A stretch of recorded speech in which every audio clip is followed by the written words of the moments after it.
नमस्कार, आदाब। स्वागत है आप सभी लोगों का एक बार फिर से कैरियर मंत्रा के YouTube चैनल में। दोस्तों, आज हम लोग कुछ ऐसे टर्म्स को डिस्कस करने जा रहे हैं इस वीडियो में जो प्रायः लोग उन शब्दों का प्रयोग समानार्थी शब्दों के रूप में कर लेते हैं। लगता है जैसे एक ही जैसे शब्द हो, जबकि तकनीकी रूप में, तकनीकी अर्थ में ये शब्द एक दूसरे से भिन्न होते हैं। ये शब्द कौन कौन से हैं? ये शब्द है राज्य, गणराज्य, प्रांत, देश और राष्ट्र। अब ये जो शब्द हैं ये हमारे लिए ज्यादा और कंफ्यूजन क्रिएट कर देते हैं जब हम पाते हैं कि भारत के संविधान में, भारत के संदर्भ में इन सभी शब्दों का प्रयोग प्रायः किया गया है। भारत को राज्य भी कहा गया है, भारत को गणराज्य भी कहा गया है, भारत को देश भी कहा गया है, भारत को राष्ट्र भी कहा गया है। अब समस्या ये हो जाती है कि भारत के लिए इन अलग अलग शब्दों का प्रयोग क्यों किया गया। उदाहरण ले लेते हैं। उदाहरण के तौर पर अगर हम भारत के संविधान की प्रस्तावना को देखें तो हमें मिलता है वहां आप देखेंगे कि कहा गया है कि हम भारत के लोग भारत को एक संपूर्ण प्रभुत्व संपन्न, समाजवादी, पंथ निरपेक्ष, लोकतंत्रात्मक गणराज्य बनाने के लिए, यानी भारत को के संदर्भ में यहां पर गणराज्य शब्द का प्रयोग किया गया है। इसी प्रस्तावना में जब हम और आगे बढ़ते हैं तो पाते हैं कि भारत के लिए राष्ट्र शब्द का प्रयोग किया गया है। व्यक्ति की गरिमा तथा राष्ट्र की एकता और अखंडता सुनिश्चित करने वाली बंधुता बढ़ाने के लिए यहां पर प्रस्तावना में भारत के लिए राष्ट्र शब्द का प्रयोग किया गया है। आगे और बढ़ते हैं अगर तो हम देखते हैं कि भारत के संविधान के अनुच्छेद 1 भाग 1 अनुच्छेद 1 संघ और उसके राज्य क्षेत्र के अध्याय में अनुच्छेद 1 स्पष्ट रूप से कहता है कि भारत अर्थात इंडिया राज्यों का एक संघ होगा। अब यहां पर राज्य शब्द का जो प्रयोग किया गया है वो प्रोविंस या प्रांत के अर्थ में किया गया है।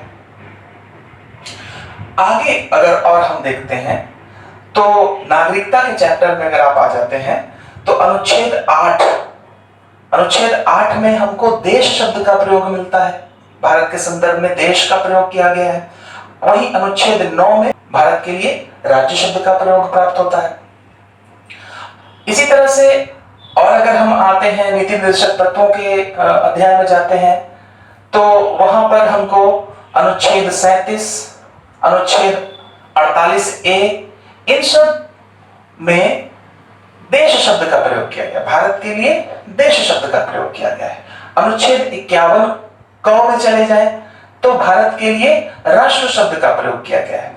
इस तरह से संविधान में हमें सैकड़ों ऐसे उदाहरण मिलेंगे जहां पर भारत को कहीं राज्य कहा गया है, कहीं पर भारत को देश कहा गया है, कहीं भारत को राष्ट्र कहा गया है, कहीं गणराज्य कहा गया है और कहीं कहीं पर हमें प्रांत शब्द का भी उल्लेख मिलता है। जैसे अनुसूची 1 में हमको प्रांतों के बारे में उसकी सूचना प्राप्त होती है। तो यहाँ पे होता क्या है कि एक कंफ्यूजन आ जाता है कि वास्तव में इसका अर्थ क्या है, इसका क्या मतलब है।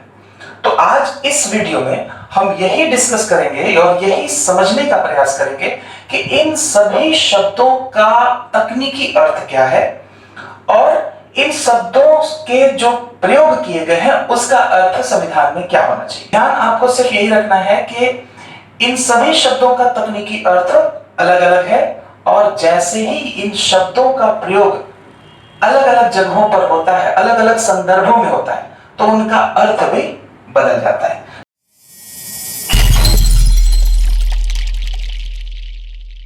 तो आइए सबसे पहले देखते हैं हम राज्य। राज्य क्या है? ठीक है, राज्य जो है, राज्य स्टेट एक लैटिन शब्द स्टेटस, स्टेटस से राज्य जो है वो एक लैटिन शब्द स्टेटस से निकल करके आया है। स्टेटस का मतलब समझते हैं? जैसे आप फेसबुक और व्हाट्सएप पे अपना स्टेटस लगाते हैं। स्टेटस क्या है? स्टेटस का मतलब कि आपकी स्थिति क्या है, ठीक है। तो ये स्टेटस जो है या ये जो राज्य है, ये राजनीति विज्ञान में या पॉलिटिकल साइंस में एक विशुद्ध लीगल टर्म है। इसको हम एक विधिक अवधारणा कह सकते हैं। राजनीति विज्ञान में स्टेट का स्टेटस उनको प्राप्त होता है जिनके पास निम्न चार तत्व हों। निम्न चार तत्व हों। क्या क्या होंगे इसमें? एक होगा, पहला वो होगा निश्चित भूभाग, यानी एक टेरिटरी होना चाहिए। राज्य के लिए एक निश्चित भूभाग का, एक टेरिटरी का होना आवश्यक है। दूसरा होगा एक निश्चित जनसंख्या होनी चाहिए।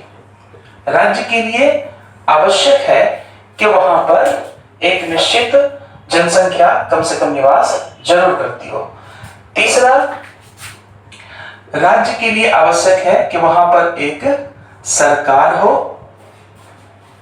ठीक है। और चौथा सबसे महत्वपूर्ण वो है कि जिसके पास संप्रभुता हो। यानी राज्य किसको कहेंगे? जिनके पास ये चार स्टेटस है, ये चारों स्थितियां जिनके साथ भी होंगी उनका स्टेटस यानी वो एक राज्य होगा। अब ये जो लीगल टर्म है, ये लीगल टर्म कैसे प्राप्त होता है? ये चीजें प्राप्त हो जाती हैं लीगली संविधान से। संविधान एक इसको क्या होता है? एक विधिक आधार प्रदान कर देता है। जैसे आप थोड़ा सा रिकॉल करें तो फ्रांस में लुइस फोर्टीन कहता था आई एम द स्टेट, मैं ही राज्य हूं। यानी उसका कहने का अर्थ क्या था? उस राज्य का, उसके राज्य का मतलब ये जो तत्व है इसके लिए संविधान की आवश्यकता नहीं। वो चूंकि राजतंत्र, वो एक राजा था और राजतंत्र का पोषक था, तो कहता था कि ये संविधान जैसी चीज क्या होती है? कुछ नहीं, मैं ही राज्य हूं, आई एम द स्टेट, ठीक है। तो इस आधार पर हम राज्य को समझ सकते हैं कि राज्य क्या है। राज्य एक राजनीतिक संस्था है जिसका एक विधिक आधार होता है, एक कानूनी आधार होता है, और वो कानूनी आधार किसको?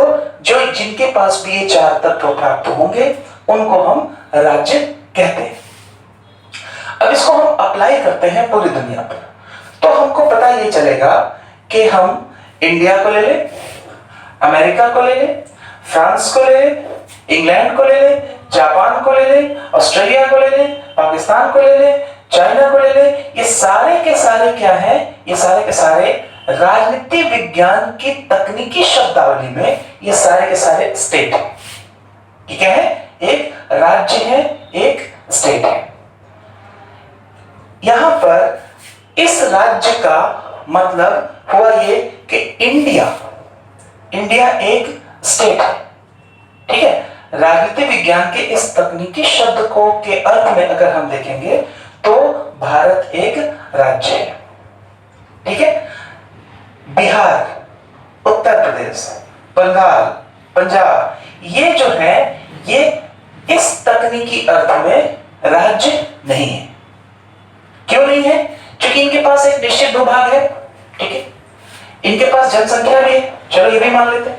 इनके पास सरकारें भी है, ठीक है। बिहार की अपनी सरकार है, उत्तर प्रदेश की अपनी सरकारें भी है, लेकिन संप्रभुता नहीं। संप्रभुता क्या होती है? संप्रभुता एक ऐसी ताकत है, एक ऐसी स्थिति होती है जिसके आधार पर कोई भी राज्य आंतरिक और बाह्य मामले में नीतियों का निर्धारण करने में किसी भी प्रकार के प्रभाव से, बाह्य प्रभाव से वो मुक्त होता है। उसको हम कहते हैं संप्रभुता।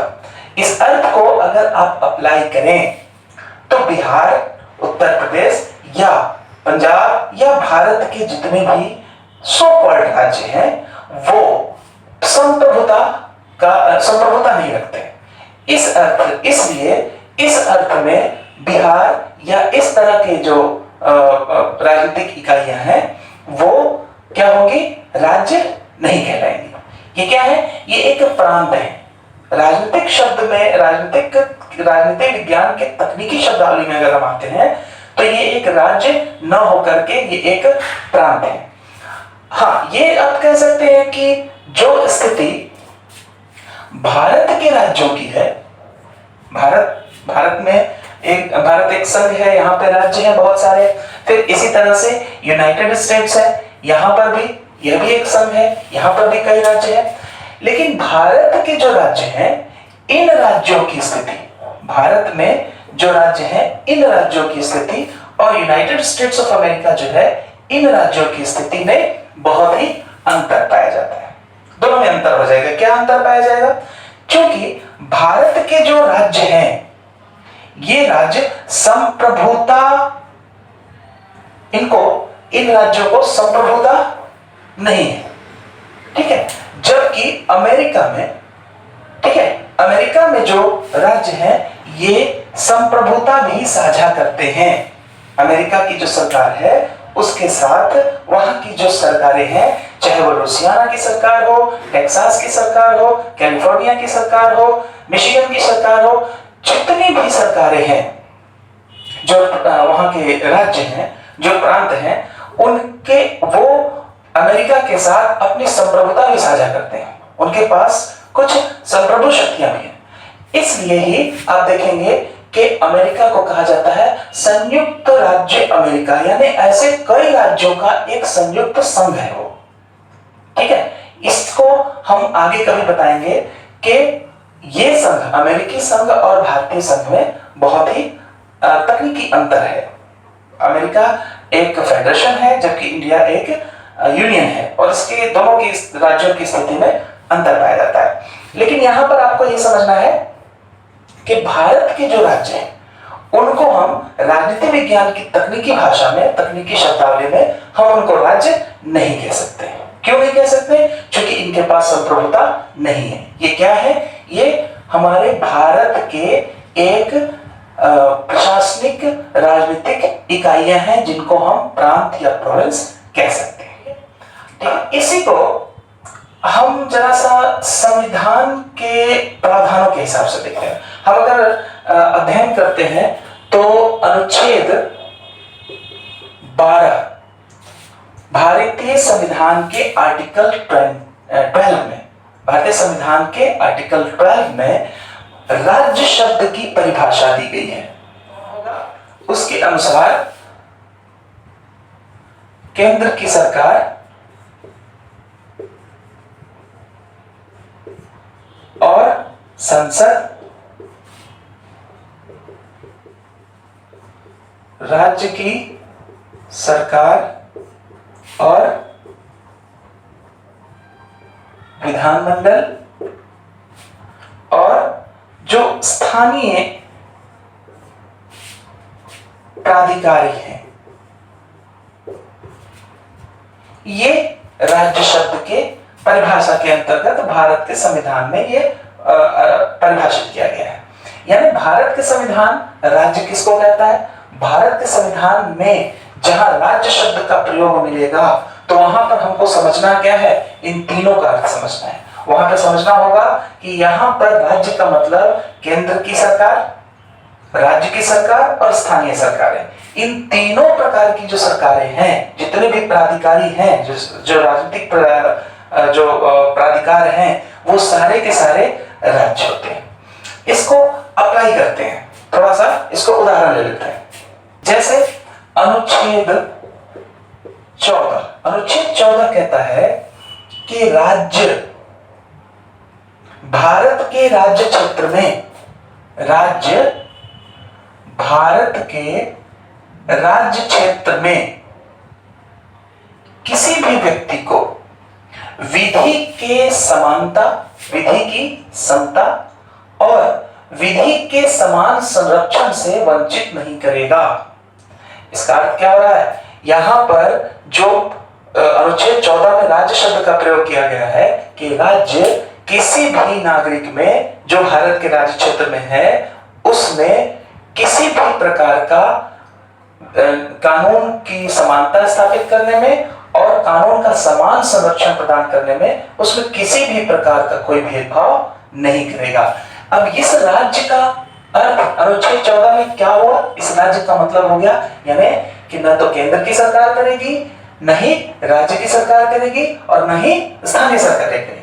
यहां राज्य का अर्थ में क्या हो जा रहा है, ये तीनों चीजें आ जा रही हैं। जैसे हम उदाहरण और ले सकते हैं अनुच्छेद 15A। अनुच्छेद 15A क्या कहता है, अनुच्छेद 15A कहता है कि राज्य, ठीक है, राज्य भारत के किसी भी व्यक्ति में जाति, धर्म, मूल वंश, जन्म स्थान आदि के आधार पर किसी भी प्रकार का भेदभाव नहीं करेगा। यहां पर फिर से राज्य का मतलब क्या हो रहा है, यहां पर राज्य का मतलब हो रहा है न तो केंद्र की सरकार ऐसा करेगी, न राज्य की सरकार करेगी और न ही स्थानीय सरकारें करेगी। कोई भी किसी भी प्रकार का भेदभाव नहीं कर सकता है। ये हो गया आपका भारत के संविधान की जो राज्य की अवधारणा है उसका अर्थ।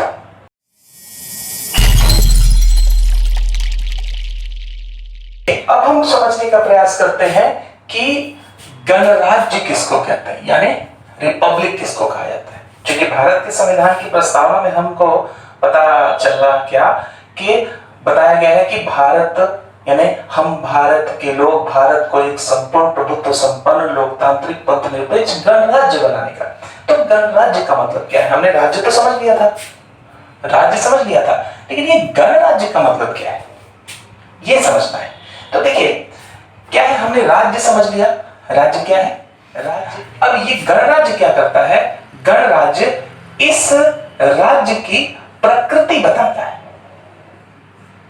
ये इसकी प्रकृति बताता है कि ये जो राज्य है वो कैसा होगा।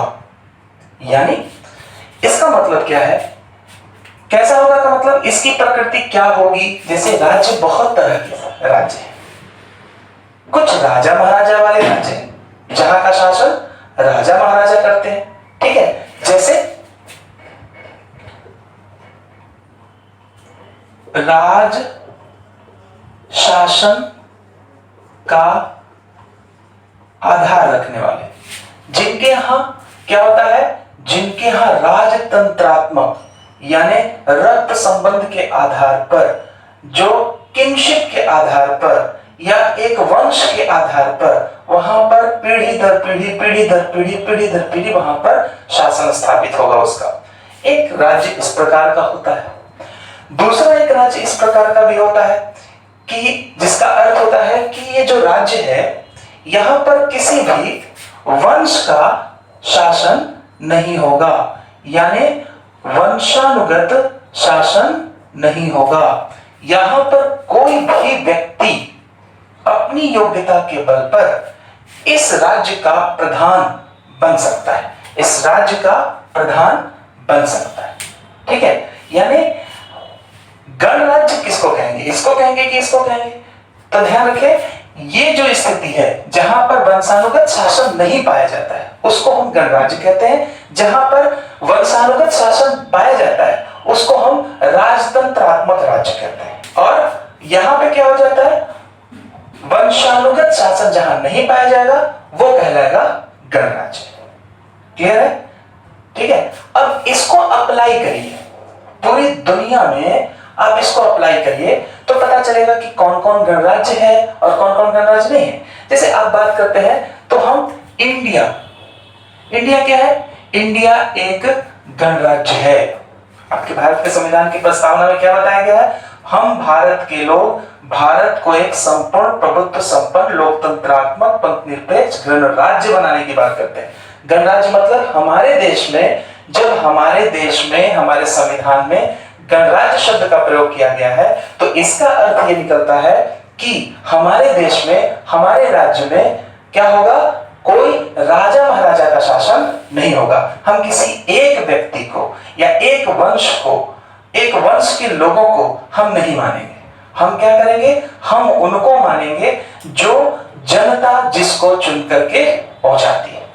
ठीक है, हम स्पिरिचुअली सही अर्थों में गणराज्य को समझ पाए हैं कि नहीं समझ पाए हैं, ये एक चिंतन का विषय है। लेकिन भारत का संविधान हमसे ये अपेक्षा करता है कि भारत एक गणराज्य होगा और हम सारे लोग मिलकर के भारत को एक गणराज्य बनाने का प्रयास करेंगे।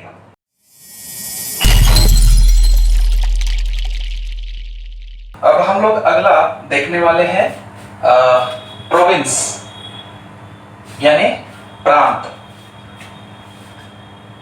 संविधान में ऐसा भी आपको मिलेगा कि प्रांत शब्द का प्रयोग हुआ है। जैसे आप अनुसूची 1, भारत के संविधान की अनुसूची 1 में जो लिस्ट दी गई है राज्यों की, उसमें प्रांत शब्द का प्रयोग मिलता है। भारत के जो वर्तमान राज्य जिनको हम राज्य कहते हैं, जैसे बिहार है या फिर महाराष्ट्र है, तो इन राज्यों का जो परिचय दिया गया है, उसके परिसीमन का, उसके जो क्षेत्र का, तो इसमें परिचय में ऐतिहासिक रूप से उसके बारे में बताया गया है कि इसमें वो प्रांत शामिल है ना। यानी उन प्रोविंसेस के बारे में यहाँ बात की गई है जो असल में अंग्रेजी शासन काल में वो अंग्रेजी प्रोविंस थे, ब्रिटिश प्रोविंसेस थे, उनको हमारे इस अनुसूची में कहा गया है, प्रांत शब्द का प्रयोग किया गया है। जबकि इन्हीं राज्यों को जब हम संविधान में और देखें तो जैसे संविधान की आप भाग 6 ले लीजिए। भाग 6 के शीर्षक ही है राज्य। अब जब भाग 6 में जो राज्य है उसकी बात अगर करते हैं तो संदर्भ चेंज हो रहा है। भाग 6 में जो राज्य शब्द का प्रयोग किया गया है उसका अर्थ ब्रिटिश जो प्रोविंसेस थे, ब्रिटिश जो प्रांत थे वो, और भारत की आजादी के बाद जो अलग अलग और प्रांत बनते चले गए, राज्य बनते चले गए, तो वर्तमान में जो राज्यों की संख्या है उनसे ये संदर्भित है। भाग 17 में अध्याय 2 में राज्य की राजभाषा से संबंधित मामले हैं। तो ये जो राज्य शब्द यहाँ प्रयोग हो रहा है, तो उस राज्य शब्द का अर्थ क्या लेना है, वो कॉन्टेक्स्ट बदल जाएगा, वो कॉन्टेक्स्ट फिर बदल जा रहा है। यहाँ पर राज्य का अर्थ प्रांतों वाला राज्य हो जा रहा है। ठीक है, वहां पे जो अनुच्छेद 12 में जो राज्य का अर्थ था उसका मतलब था केंद्र सरकार, राज्य सरकार और स्थानीय सरकार, है ना, उसका मतलब था। और जो पॉलिटिकल साइंस में, जो राजनीति विज्ञान में हम राज्य की अवधारणा को समझते थे, उसके हिसाब से पूरा भारत, अमेरिका या और दूसरे जो इस तरह के उसके समकक्ष देश हैं उनको हम राज्य कह सकते थे। ठीक है, तो उम्मीद करते हैं कि आपको यह भी क्लियर हो गया होगा।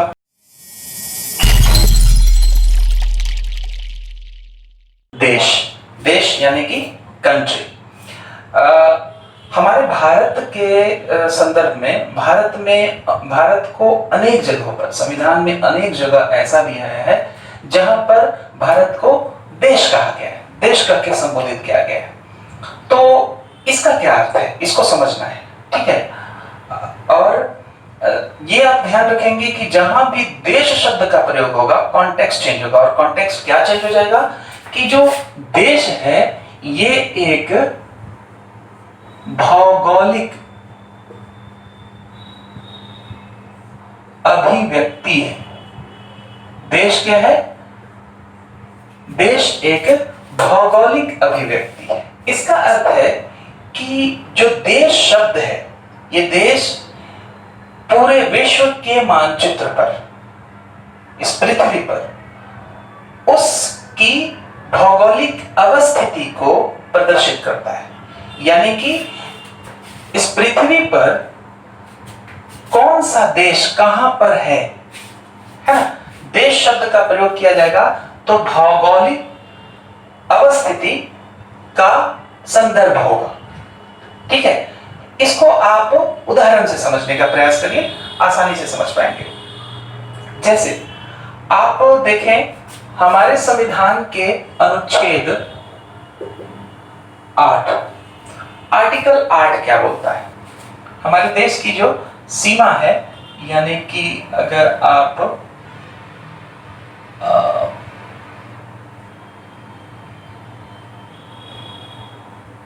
मोटे तौर पर आप ले लें तो अनुच्छेद 8 क्या कहता है कि ऐसा हर वह व्यक्ति जो भारत में जन्मा था लेकिन सामान्य तौर पर किसी कारण से देश से बाहर, देश शब्द का प्रयोग हुआ तो क्या कॉन्टेक्स्ट निकल रहा है? भौगोलिक, ज्योग्राफिकल इसका कॉन्टेक्स्ट निकल रहा है, यानी देश की सीमा से बाहर किसी कारण से वो निवास कर रहा था तो उसको भी भारत का नागरिक माना जाएगा। यहां पर देश शब्द का प्रयोग भारत के लिए किया गया। ठीक है, अगर इसी प्रकार हम अनुच्छेद 48A को देखें तो इसमें आता है कि राज्य देश के जो पर्यावरण है, देश का पर्यावरण है, उसका संरक्षण और संवर्धन करने का प्रयास करेगा, उसके वन और वन्य जीव जो हैं उनको संरक्षण और संवर्धन करने का प्रयास करेगा।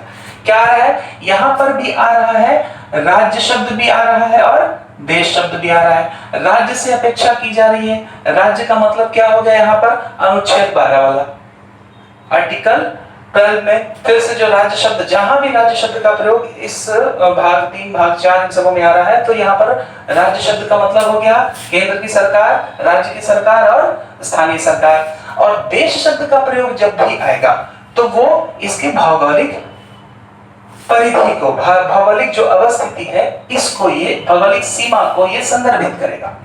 तो क्या बोलता है अनुच्छेद 48A? अनुच्छेद 48A कहता है कि राज्य का यह कर्तव्य होगा कि वह देश के पर्यावरण को संरक्षण और संवर्धन करने का प्रयास करेगा। वह देश के, यानी देश की सीमा के अंदर जितने भी वन हैं, वन्य जीव हैं, उनके संरक्षण और संवर्धन करने का प्रयास करेगा। तो ये है आपका देश। देश का मतलब जब भी आएगा तो ये भौगोलिक अभिव्यक्ति को प्रदर्शित करेगा। इस हिसाब से जैसे इंडिया क्या है? एक कंट्री भी। इंडिया की बात जब आएगी तो क्या होगा? एक कंट्री के तौर पर अगर हम इसको देखेंगे तो ये पता चलेगा कि भाई एशिया का ये कंट्री है, ये एशियन कंट्री है, एशियन स्टेट नहीं आएगा। जब भी आएगा तो एशियन कंट्रीज आएगी। तो एशियन कंट्री मतलब एशिया, भौगोलिक रूप से एशिया का, साउथ एशिया का एक देश है, एक कंट्री है। ठीक है, अब ये इंडिया के नॉर्थ में नेपाल, इसकी सीमा के ऊपर नेपाल। ठीक है, कंट्री शब्द का प्रयोग जब भी करेंगे तो हम भौगोलिक कॉन्टेक्स्ट को, इसके ज्योग्राफिकल कॉन्टेक्स्ट को समझने का प्रयास करेंगे। ठीक है,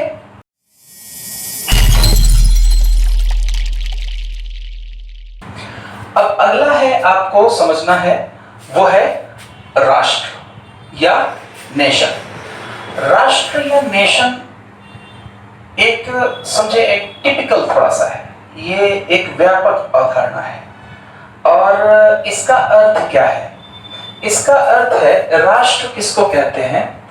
राष्ट्र एक तरह से सांस्कृतिक अभिव्यक्ति आप कह सकते हैं इसको आप, जैसे आपने देश को भौगोलिक अभिव्यक्ति माना था, उसी प्रकार से आप राष्ट्र को सांस्कृतिक अभिव्यक्ति मान सकते हैं।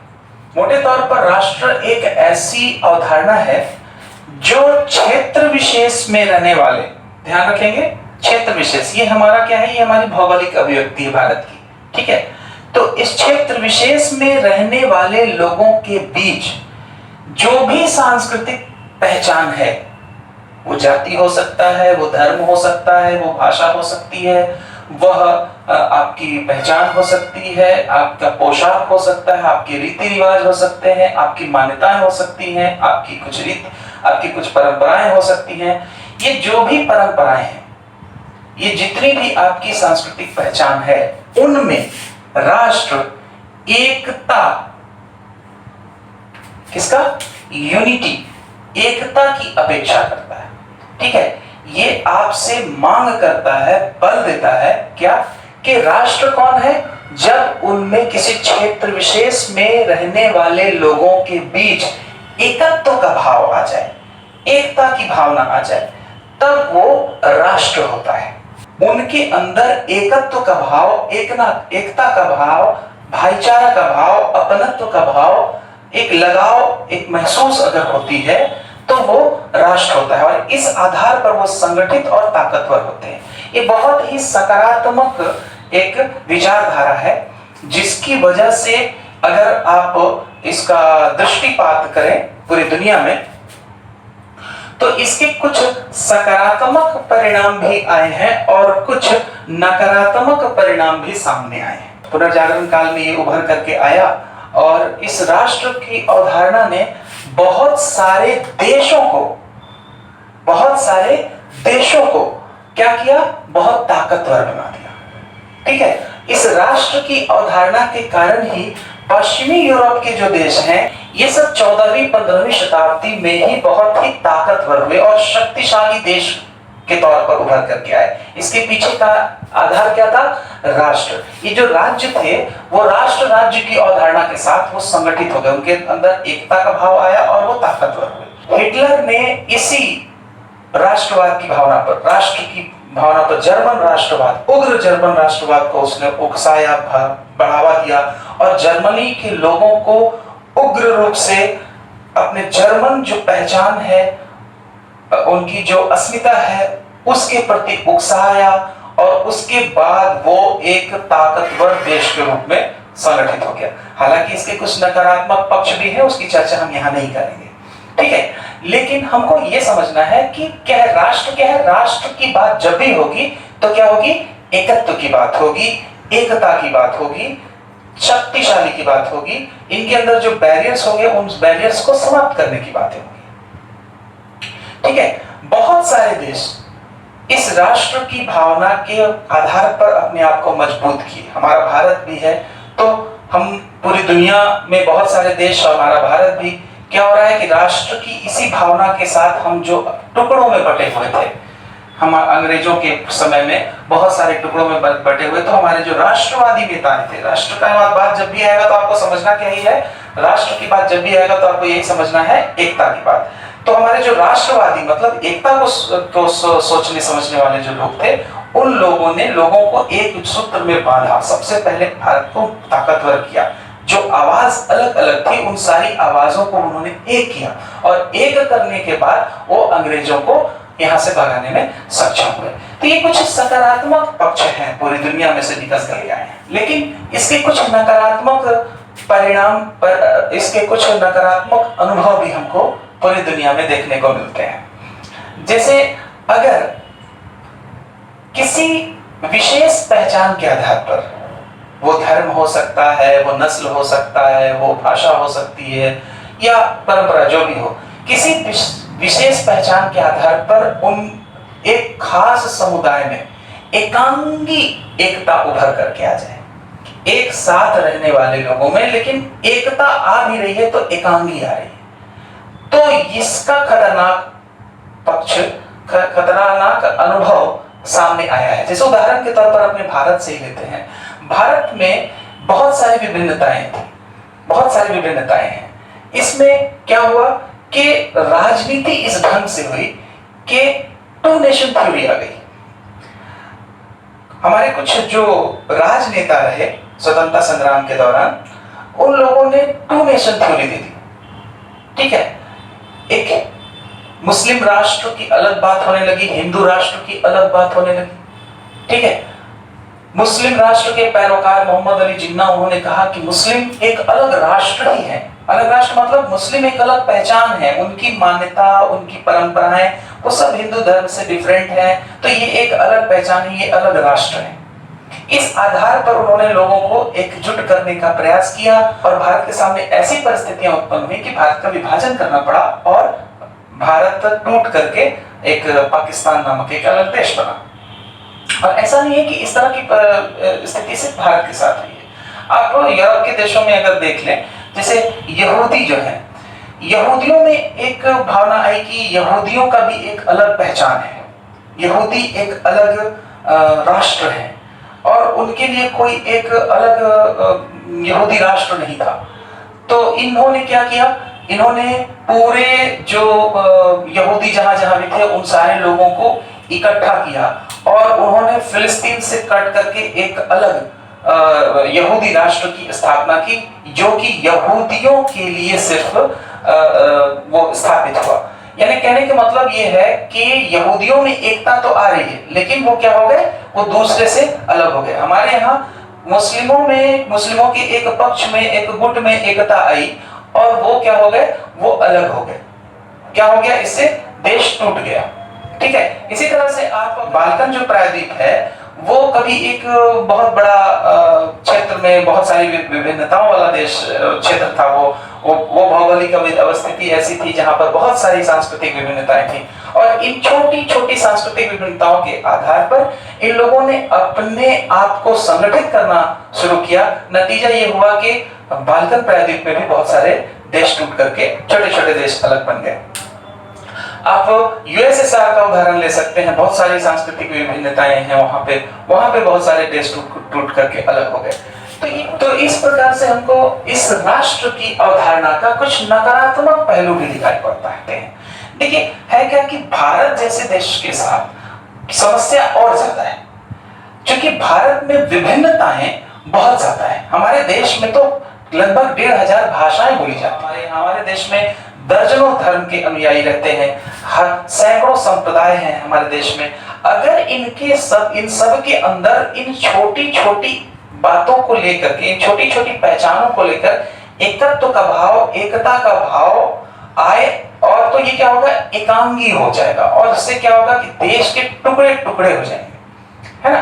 तो हमारा जो संविधान है, हमारा संविधान आपसे क्या अपेक्षा करता है? हमारा संविधान आपसे अपेक्षा करता है एकता की, विभिन्नता में एकता की, अनेकता में एकता की। उदाहरण आप ले, आप अगर भारत के संविधान की प्रस्तावना देखते हैं तो प्रस्तावना में क्या कहता है? प्रस्तावना कहता है व्यक्ति की गरिमा और राष्ट्र की एकता। ठीक है, व्यक्ति की गरिमा और राष्ट्र की एकता। राष्ट्र की बात हो रही है और उसके साथ साथ एकता की बात हो रही है। यानी राष्ट्र की बात जब भी होगी तो एकता की बात होगी।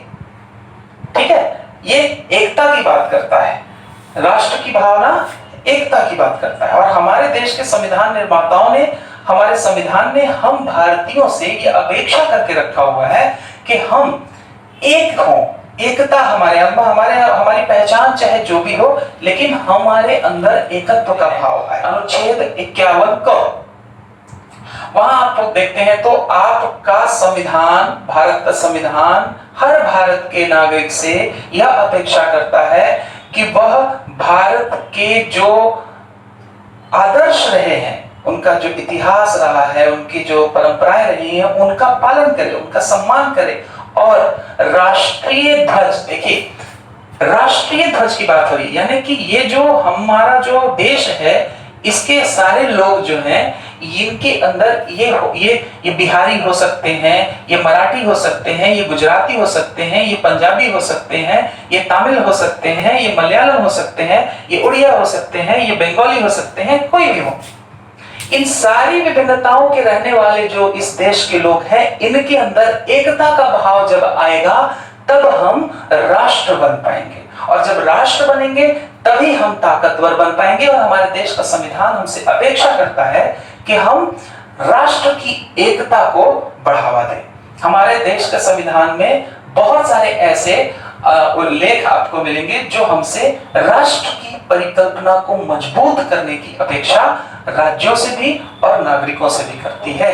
देखिए, जब क्रिकेट का मैच होता है तो उस समय आपके बगल में कोई बंगाली बैठा हुआ है, कोई मराठी बैठा हुआ है, कोई उड़िया बैठा हुआ है, कोई पंजाबी बैठा हुआ है। उस समय आप क्या हो जाते हैं? आप उस समय एक नेशन की तौर पे सोचते हैं, आप देश के तौर पे सोचते हैं कि ये जो भी खेल रहे हैं इंडिया जीतेगा, इंडिया एज अ नेशन आप सोचते हैं। ठीक है, लेकिन दुर्भाग्य ये है कि हमारे देश के जो नागरिक हैं ये राष्ट्र की अवधारणा को नहीं समझ पाते हैं। हमारा जो आधुनिक विचारधारा है, जो राष्ट्र की अवधारणा है, ये अपेक्षा करता है आपकी पहचान चाहे जो हो, आप जिस जाति, जिस धर्म, जिस संप्रदाय, जिस परंपरा को मानने वाले हो, आपकी अपनी पहचान है, उसको आप अपने तक रखें। घर तक जब तक आप हैं तब तक आप अपनी पहचान को रखें। जैसे ही घर के बाहर आए तो आपकी पहचान सिर्फ एक होनी चाहिए। वो क्या होगा? वो होगा इंडिया। ठीक है, वो होगा भारत। ठीक है, तो ये है आपका राष्ट्र। तो उम्मीद करते हैं कि आपको राष्ट्र की अवधारणा भी समझ में आ गई होगी। इन शॉर्ट अगर हम थोड़ा सा समझने का प्रयास करें तो क्या चीजें निकल करके आ रही हैं? जब राज्य की बात कर रहे हैं तो ये एक विशुद्ध विधिक और राजनीतिक शब्दावली है, जिसके कुछ विधिक तत्व हैं जिनके आधार पर ही उनको एक राजनीतिक संस्था या विधिक संस्था माना जा सकता है। अगर हम बात करते हैं गणराज्य की तो क्या हुआ? गणराज्य राज्य की प्रकृति दर्शाता है कि हम वंशानुगत शासन नहीं है। ठीक है, अगर हम बात करते हैं देश की तो ये हमारे जो भारत है उसकी भौगोलिक अवस्थिति को प्रदर्शित करता है। वो उसको बताता है कि हम किस क्षेत्र में रहने वाले लोग हैं। और अगर हम राष्ट्र की बात करते हैं तो हमारी सांस्कृतिक एकता की भावना को प्रदर्शित करता है। ये हो गया आपका राष्ट्र की अवधारणा। ठीक है, तो उम्मीद करते हैं कि आपको ये कॉन्सेप्ट क्लियर हो गया होगा। अब चूंकि बच्चों की लगातार डिमांड आ रही थी कि नेशनलिज्म पर एक सीरीज चलाया जाए, तो फ्रीडम स्ट्रगल ऑफ इंडिया को लेकर के एक सीरीज हम लोग स्टार्ट करने वाले हैं। तो चूंकि नेशनलिज्म से जुड़ा हुआ था और राष्ट्र नहीं समझ में रहता तो चीजें क्लियर नहीं हो पाती हैं। तो अब क्या होगा, चूंकि आप नेशन समझ चुके हैं तो आप नेशनलिज्म को अच्छे से समझ पाएंगे। तो हम मिलते हैं, नेशनलिज्म की सीरीज हम स्टार्ट करने वाले हैं जो कि बहुत इंपॉर्टेंट होगा। आप उससे जरूर जुड़िए। अगर आप इस चैनल पर नए हैं तो आप इसको लाइक करें, सब्सक्राइब करें, अपने दोस्तों तक फैलाएं। ठीक है, ज्यादा से ज्यादा तक इन लोगों को फैलाएं और जुड़े रहें, सपोर्ट करें। किसी तरह का कोई कंफ्यूजन हो तो जरूर कमेंट करें। और किसी विशेष टॉपिक को अगर आप चाहते हो कि हाँ ये टॉपिक को डिस्कस किया जाए तो आप कमेंट में बता सकते हैं। उस पर हम लोग अलग से वीडियो लेकर के आएंगे। तब तक के लिए धन्यवाद।